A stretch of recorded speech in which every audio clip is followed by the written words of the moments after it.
بسم اللہ الرحمن الرحیم۔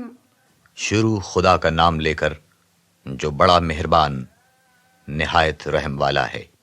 لوگو، اپنے پروردگار سے ڈرو کہ قیامت کا زلزلہ ایک حادثہ عظیم ہے۔ اے مخاطب، جس دن تو اس کو دیکھے گا اس دن یہ حال ہوگا کہ تمام دودھ پلانے والی عورتیں اپنے بچوں کو بھول جائیں گی اور تمام حمل والیوں کے حمل گر پڑیں گے اور لوگ تجھ کو متوالے نظر آئیں گے، مگر وہ متوالے نہیں ہوں گے بلکہ عذاب دیکھ کر مدہوش ہو رہے ہوں گے۔ بے شک خدا کا عذاب بڑا سخت ہے۔ اور بعض لوگ ایسے ہیں کہ جو خدا کی شان میں علم و دانش کے بغیر جھگڑتے اور ہر شیطان سرکش کی پیروی کرتے ہیں، جس کے بارے میں لکھ دیا گیا ہے کہ جو اسے دوست رکھے گا تو وہ اس کو گمراہ کر دے گا اور دوزخ کے عذاب کا رستہ دکھائے گا۔ لوگو، اگر تم کو مرنے کے بعد جی اٹھنے میں کچھ شک ہو تو ہم نے تم کو پہلی بار بھی تو پیدا کیا تھا، یعنی ابتدا میں مٹی سے، پھر اس سے نطفہ بنا کر، پھر اس سے خون کا لوتھڑا بنا کر، پھر اس سے بوٹی بنا کر جس کی بناوٹ کامل بھی ہوتی ہے اور ناقص بھی، تاکہ تم پر اپنی خالقیت ظاہر کر دیں۔ اور ہم جس کو چاہتے ہیں ایک میعاد مقرر تک پیٹ میں ٹھہرائے رکھتے ہیں، پھر تم کو بچہ بنا کر نکالتے ہیں، پھر تم جوانی کو پہنچتے ہو، اور بعض قبل از پیری مر جاتے ہیں اور بعض شیخ فانی ہو جاتے ہیں اور بڑھاپے کی نہایت خراب عمر کی طرف لوٹائے جاتے ہیں کہ بہت کچھ جاننے کے بعد بالکل بے علم ہو جاتے ہیں۔ اور اے دیکھنے والے، تو دیکھتا ہے کہ ایک وقت میں زمین خشک پڑی ہوتی ہے، پھر جب ہم اس پر مہ برساتے ہیں تو وہ شاداب ہو جاتی ہے اور ابھرنے لگتی ہے اور طرح طرح کی بارونق چیزیں اگاتی ہے۔ ان قدرتوں سے ظاہر ہے کہ خدا ہی قادر مطلق ہے جو برحق ہے، اور یہ کہ وہ مردوں کو زندہ کر دیتا ہے، اور یہ کہ وہ ہر چیز پر قدرت رکھتا ہے، اور یہ کہ قیامت آنے والی ہے اور اس میں کچھ شک نہیں، اور یہ کہ خدا سب لوگوں کو جو قبروں میں ہیں جلا اٹھائے گا۔ اور لوگوں میں کوئی ایسا بھی ہے جو خدا کی شان میں بغیر علم و دانش کے اور بغیر ہدایت کے اور بغیر کتاب روشن کے جھگڑتا ہے اور تکبر سے گردن موڑ لیتا ہے تاکہ لوگوں کو خدا کے رستے سے گمراہ کر دے، اس کے لیے دنیا میں ذلت ہے اور قیامت کے دن ہم اسے عذاب آتش سوزاں کا مزہ چکھائیں گے۔ اے سرکش، یہ اس کفر کی سزا ہے جو تیرے ہاتھوں نے آگے بھیجا ہے، اور خدا اپنے بندوں پر ظلم کرنے والا نہیں۔ اور لوگوں میں بعض ایسا بھی ہے جو کنارے پر کھڑا ہو کر خدا کی عبادت کرتا ہے، اگر اس کو کوئی دنیاوی فائدہ پہنچے تو اس کے سبب مطمئن ہو جائے، اور اگر کوئی آفت پڑے تو منہ کے بل لوٹ جائے، یعنی پھر کافر ہو جائے۔ اس نے دنیا میں بھی نقصان اٹھایا اور آخرت میں بھی، یہی تو نقصان سری ہے۔ یہ خدا کے سوا ایسی چیز کو پکارتا ہے جو نہ اسے نقصان پہنچائے اور نہ فائدہ دے سکے، یہی تو پرلے درجے کی گمراہی ہے۔ بلکہ ایسے شخص کو پکارتا ہے جس کا نقصان فائدے سے زیادہ قریب ہے، ایسا دوست بھی برا اور ایسا ہم صحبت بھی برا۔ جو لوگ ایمان لائے اور عمل نیک کرتے رہے، خدا ان کو بہشتوں میں داخل کرے گا جن کے نیچے نہریں بہہ رہی ہیں۔ کچھ شک نہیں کہ خدا جو چاہتا ہے کرتا ہے۔ جو شخص یہ گمان کرتا ہے کہ خدا اس کو دنیا اور آخرت میں مدد نہیں دے گا تو اس کو چاہیے کہ اوپر کی طرف، یعنی اپنے گھر کی چھت میں ایک رسی باندھے، پھر اس سے اپنا گلا گھونٹ لے، پھر دیکھے کہ آیا یہ تدبیر اس کے غصے کو دور کر دیتی ہے۔ اور اسی طرح ہم نے اس قرآن کو اتارا ہے جس کی تمام باتیں کھلی ہوئی ہیں۔ اور یہ یاد رکھو کہ خدا جس کو چاہتا ہے ہدایت دیتا ہے۔ جو لوگ مومن یعنی مسلمان ہیں اور جو یہودی ہیں اور ستارہ پرست اور عیسائی اور مجوسی اور مشرک، خدا ان سب میں قیامت کے دن فیصلہ کر دے گا۔ بے شک خدا ہر چیز سے باخبر ہے۔ کیا تم نے نہیں دیکھا کہ جو مخلوق آسمانوں میں ہے اور جو زمین میں ہے، اور سورج اور چاند اور ستارے اور پہاڑ اور درخت اور چارپائے اور بہت سے انسان خدا کو سجدہ کرتے ہیں، اور بہت سے ایسے ہیں جن پر عذاب ثابت ہو چکا ہے، اور جس شخص کو خدا ذلیل کرے اس کو کوئی عزت دینے والا نہیں۔ بے شک خدا جو چاہتا ہے کرتا ہے۔ سجدہ تلاوت۔ یہ دو فریق ایک دوسرے کے دشمن اپنے پروردگار کے بارے میں جھگڑتے ہیں، تو جو کافر ہیں ان کے لیے آگ کے کپڑے قطع کیے جائیں گے اور ان کے سروں پر جلتا ہوا پانی ڈالا جائے گا، اس سے ان کے پیٹ کے اندر کی چیزیں اور کھالیں گل جائیں گی، اور ان کے مارنے ٹھونکنے کے لیے لوہے کے ہتھوڑے ہوں گے۔ جب وہ چاہیں گے کہ اس رنج و تکلیف کی وجہ سے دوزخ سے نکل جائیں تو پھر اسی میں لوٹا دیے جائیں گے اور کہا جائے گا کہ جلنے کے عذاب کا مزہ چکھتے رہو۔ جو لوگ ایمان لائے اور عمل نیک کرتے رہے، خدا ان کو بہشتوں میں داخل کرے گا جن کے نیچے نہریں بہہ رہی ہیں، وہاں ان کو سونے کے کنگن پہنائے جائیں گے اور موتی، اور وہاں ان کا لباس ریشمی ہوگا، اور ان کو پاکیزہ کلام کی ہدایت کی گئی اور خدائے حمید کی راہ بتائی گئی۔ جو لوگ کافر ہیں اور لوگوں کو خدا کے رستے سے اور مسجد محترم سے جسے ہم نے لوگوں کے لیے یکساں عبادت گاہ بنایا ہے روکتے ہیں، خواہ وہ وہاں کے رہنے والے ہوں یا باہر سے آنے والے، اور جو اس میں شرارت سے کجروی و کفر کرنا چاہے، اس کو ہم درد دینے والے عذاب کا مزہ چکھائیں گے۔ اور ایک وقت تھا جب ہم نے ابراہیم کے لیے خانہ کعبہ کو مقام مقرر کیا اور ارشاد فرمایا کہ میرے ساتھ کسی چیز کو شریک نہ کیجو، اور طواف کرنے والوں اور قیام کرنے والوں اور رکوع کرنے والوں اور سجدہ کرنے والوں کے لیے میرے گھر کو صاف رکھا کرو، اور لوگوں میں حج کے لیے ندا کر دو کہ تمہاری طرف پیدل اور دبلے دبلے اونٹوں پر جو دور دراز رستوں سے چلے آتے ہوں سوار ہو کر چلے آئیں، تاکہ اپنے فائدے کے کاموں کے لیے حاضر ہوں، اور قربانی کے ایام معلوم میں 4 پایاں مویشی کے ذبح کے وقت جو خدا نے ان کو دیے ہیں ان پر خدا کا نام لیں، اس میں سے تم خود بھی کھاؤ اور فقیر درماندہ کو بھی کھلاؤ۔ پھر چاہیے کہ لوگ اپنا میل کچیل دور کریں اور نظریں پوری کریں اور خانہ قدیم یعنی بیت اللہ کا طواف کریں، یہ ہمارا حکم ہے۔ اور جو شخص ادب کی چیزوں کی جو خدا نے مقرر کی ہیں عظمت رکھے تو یہ پروردگار کے نزدیک اس کے حق میں بہتر ہے۔ اور تمہارے لیے مویشی حلال کر دیے گئے ہیں سوا ان کے جو تمہیں پڑھ کر سنائے جاتے ہیں، تو بتوں کی پلیدی سے بچو اور جھوٹی بات سے اجتناب کرو، صرف ایک خدا کے ہو کر اور اس کے ساتھ شریک نہ ٹھہرا کر۔ اور جو شخص کسی کو خدا کے ساتھ شریک مقرر کرے تو وہ گویا ایسا ہے جیسے آسمان سے گر پڑے، پھر اس کو پرندے اچک لے جائیں یا ہوا کسی دور جگہ اڑا کر پھینک دے۔ یہ ہمارا حکم ہے۔ اور جو شخص ادب کی چیزوں کی جو خدا نے مقرر کی ہیں عظمت رکھے تو یہ فعل دلوں کی پرہیزگاری میں سے ہے۔ ان میں ایک وقت مقرر تک تمہارے لیے فائدے ہیں، پھر ان کو خانہ قدیم یعنی بیت اللہ تک پہنچنا اور ذبح ہونا ہے۔ اور ہم نے ہر ایک امت کے لیے قربانی کا طریق مقرر کر دیا ہے تاکہ جو مویشی 4 پائے خدا نے ان کو دیے ہیں ان کے ذبح کرنے کے وقت ان پر خدا کا نام لیں۔ سو تمہارا معبود ایک ہی ہے، تو اسی کے فرما بردار ہو جاؤ اور عاجزی کرنے والوں کو خوشخبری سنا دو۔ یہ وہ لوگ ہیں کہ جب خدا کا نام لیا جاتا ہے تو ان کے دل ڈر جاتے ہیں، اور جب ان پر مصیبت پڑتی ہے تو صبر کرتے ہیں اور نماز آداب سے پڑھتے ہیں، اور جو مال ہم نے ان کو عطا فرمایا ہے اس میں سے نیک کاموں میں خرچ کرتے ہیں۔ اور قربانی کے اونٹوں کو بھی ہم نے تمہارے لیے شعائر خدا مقرر کیا ہے، ان میں تمہارے لیے فائدے ہیں، تو قربانی کرنے کے وقت قطار باندھ کر ان پر خدا کا نام لو۔ جب پہلو کے بل گر پڑیں تو ان میں سے کھاؤ، اور قناعت سے بیٹھ رہنے والوں اور سوال کرنے والوں کو بھی کھلاؤ۔ اس طرح ہم نے ان کو تمہارے زیر فرمان کر دیا ہے تاکہ تم شکر کرو۔ خدا تک نہ ان کا گوشت پہنچتا ہے اور نہ خون، بلکہ اس تک تمہاری پرہیزگاری پہنچتی ہے۔ اسی طرح خدا نے ان کو تمہارا مسخر کر دیا ہے تاکہ اس بات کے بدلے کہ اس نے تم کو ہدایت بخشی ہے اسے بزرگی سے یاد کرو۔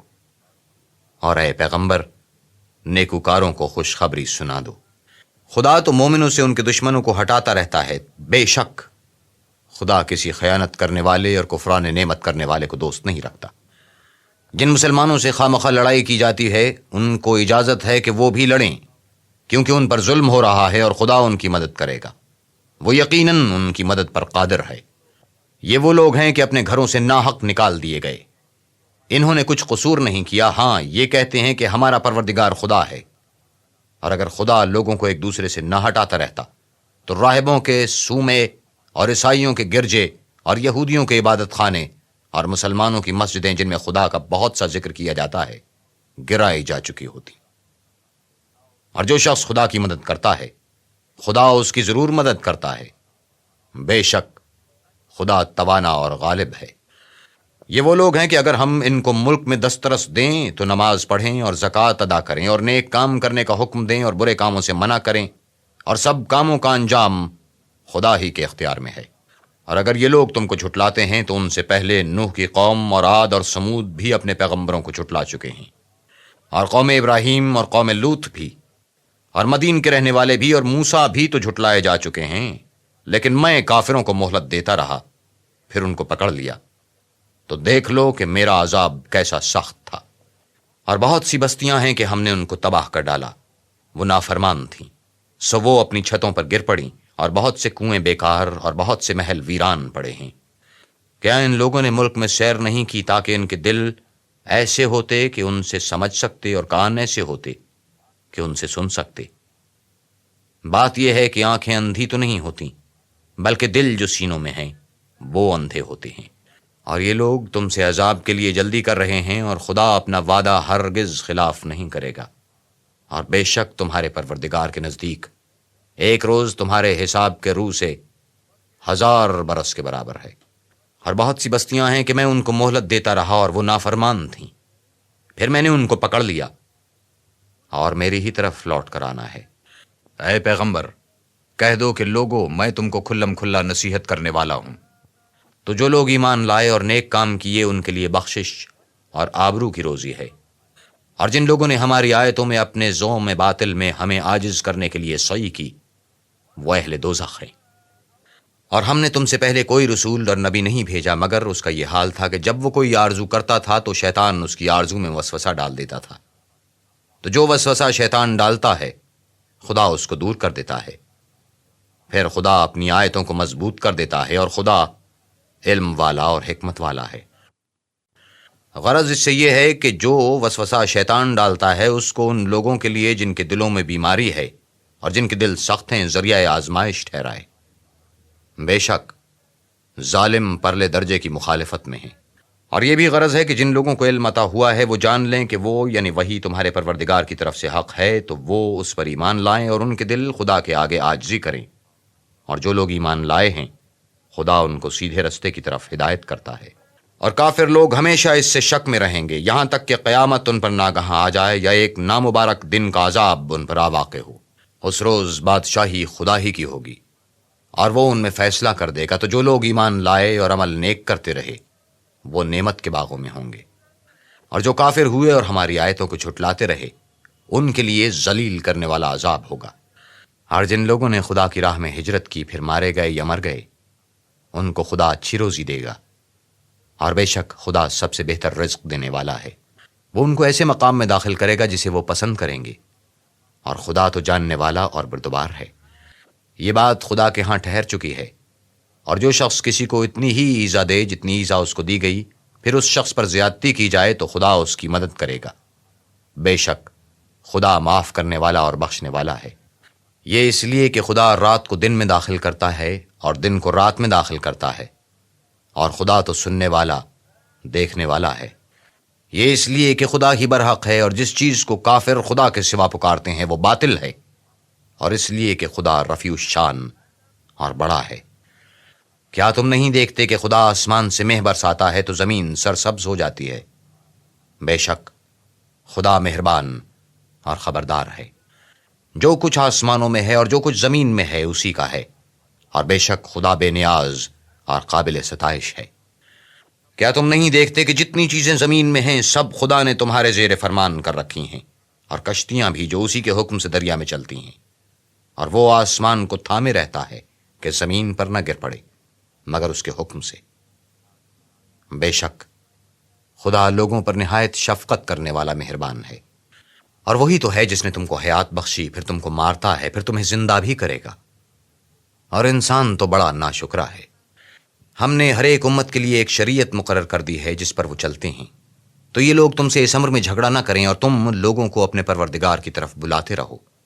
بے شک تم سیدھے رستے پر ہو۔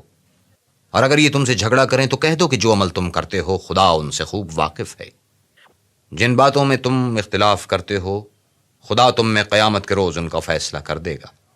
کیا تم نہیں جانتے کہ جو کچھ آسمان اور زمین میں ہے خدا اس کو جانتا ہے؟ یہ سب کچھ کتاب میں لکھا ہوا ہے۔ بے شک یہ سب خدا کو آسان ہے۔ اور یہ لوگ خدا کے سوا ایسی چیزوں کی عبادت کرتے ہیں جن کی اس نے کوئی سند نازل نہیں فرمائی، اور نہ ان کے پاس اس کی کوئی دلیل ہے، اور ظالموں کا بھی کوئی مددگار نہیں ہوگا۔ اور جب ان کو ہماری آیتیں پڑھ کر سنائی جاتی ہیں تو ان کی شکل بگڑ جاتی ہے، اور تم ان کے چہروں میں صاف طور پر ناخوشی کے آثار دیکھتے ہو۔ قریب ہوتے ہیں کہ جو لوگ ان کو ہماری آیتیں پڑھ کر سناتے ہیں ان پر حملہ کر دیں۔ کہہ دو کہ میں تم کو اس سے بھی بری چیز بتاؤں؟ وہ دوزخ کی آگ ہے جس کا خدا نے کافروں سے وعدہ کیا ہے، اور وہ برا ٹھکانہ ہے۔ لوگو، ایک مثال بیان کی جاتی ہے، اسے غور سے سنو، کہ جن لوگوں کو تم خدا کے سوا پکارتے ہو وہ ایک مکھی بھی نہیں بنا سکتے، اگرچہ اس کے لیے سب مجتمع ہو جائیں، اور اگر ان سے مکھی کوئی چیز چھین لے جائے تو اسے اس سے چھڑا نہیں سکتے۔ طالب اور مطلوب یعنی عابد اور معبود دونوں گئے گزرے ہیں۔ ان لوگوں نے خدا کی قدر جیسی کرنی چاہیے تھی، نہیں کی۔ کچھ شک نہیں کہ خدا زبردست اور غالب ہے۔ خدا فرشتوں میں سے پیغام پہنچانے والے منتخب کر لیتا ہے اور انسانوں میں سے بھی۔ بے شک خدا سننے والا اور دیکھنے والا ہے۔ جو ان کے آگے ہے اور جو ان کے پیچھے ہے وہ اس سے واقف ہے، اور سب کاموں کا رجوع خدا ہی کی طرف ہے۔ مومنو، رکوع کرتے اور سجدے کرتے اور اپنے پروردگار کی عبادت کرتے رہو اور نیک کام کرو تاکہ فلاح پاؤ، اور خدا کی راہ میں جہاد کرو جیسا جہاد کرنے کا حق ہے۔ اس نے تم کو برگزیدہ کیا ہے اور تم پر دین کی کسی بات میں تنگی نہیں کی، اور تمہارے لیے تمہارے باپ ابراہیم کا دین پسند کیا۔ اسی نے پہلے یعنی پہلی کتابوں میں تمہارا نام مسلمان رکھا تھا، اور اس کتاب میں بھی وہی نام رکھا ہے۔ تو جہاد کرو تاکہ پیغمبر تمہارے بارے میں شاہد ہوں اور تم لوگوں کے مقابلے میں شاہد ہو، اور نماز پڑھو اور زکوٰۃ دو اور خدا کے دین کی رسی کو پکڑے رہو۔ وہی تمہارا دوست ہے اور خوب دوست اور خوب مددگار ہے۔